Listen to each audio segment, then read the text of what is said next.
everyone and welcome back to LARP 101. Now, one of the best things you can do for a LARP is to play an NPC. Lots of LARPs have lots of different terms for this. You might hear it as NPCing, monstering, crewing, but essentially they all mean the same thing. Be the fake bad guys that the heroes can kick the stuffing out of. Doesn't sound appealing? Well, let me give you 5 reasons why you should try NPCing at a LARP.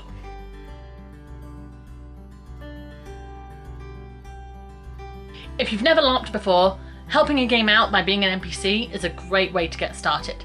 There's none of the pressure of creating a character, nor none of the anxiety that you can have from role-playing itself. Depending on the LARP you go to, you can find yourself playing an assortment of different things. Plot writers like to change up what their players are going to meet, so you could end up playing an innkeeper, an assassin, or even a powerful sorcerer. And there are so many other roles you could be, depending on what the game needs. And this is really great if you're not sure what kind of character you want to play. Being an NPC allows you to try out lots of different things. Have a look to see what the other players are playing as well. You might see something you like, you might find something that you enjoy when you're actually playing it. Who knows, maybe inspiration will hit you right in the face. But not literally.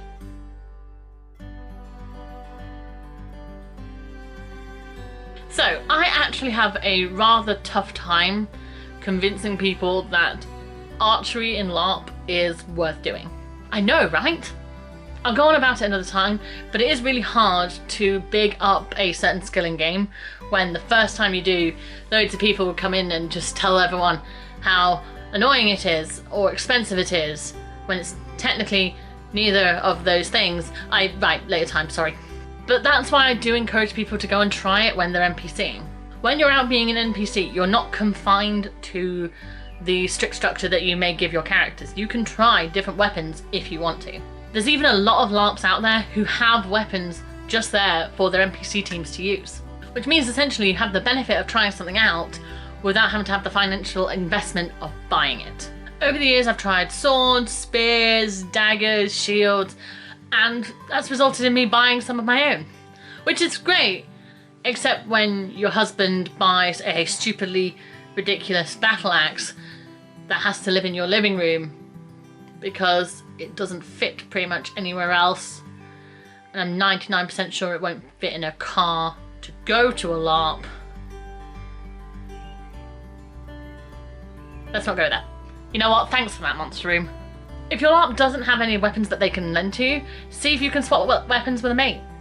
Take it as an opportunity to try something you haven't done before.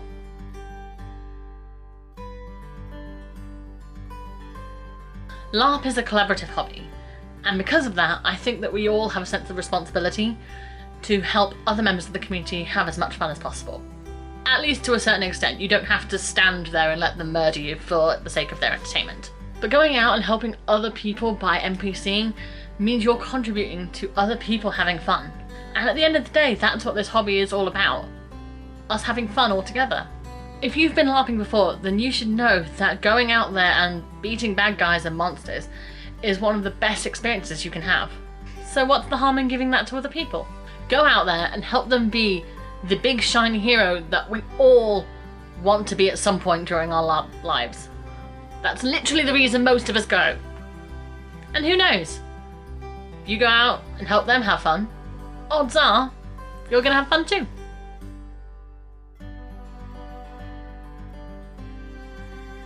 LARP can be quite nerve-wracking when you first start.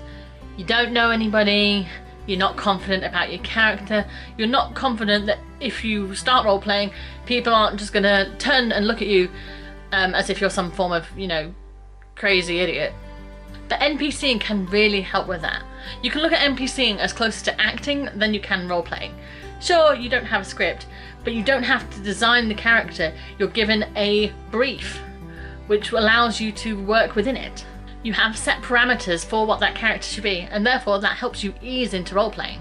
Having a pre-written character that's only there to be killed or talk to players means you don't have to worry about your character and your roleplay skills, because you'll be fine.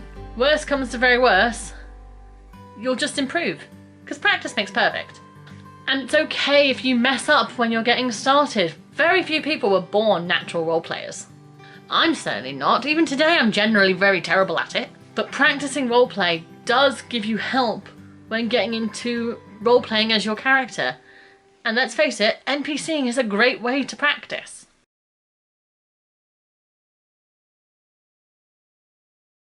If you ever want a great story to tell about LARP, go NPCing. Some of the best stories I have to tell about LARP happened while I was playing a monster.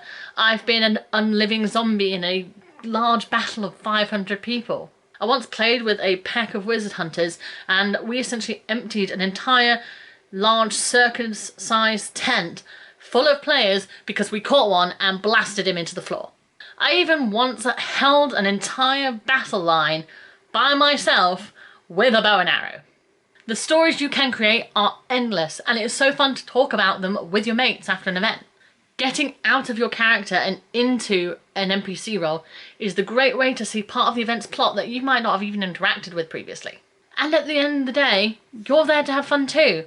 And being an NPC is fun. So go out there, get stuck in.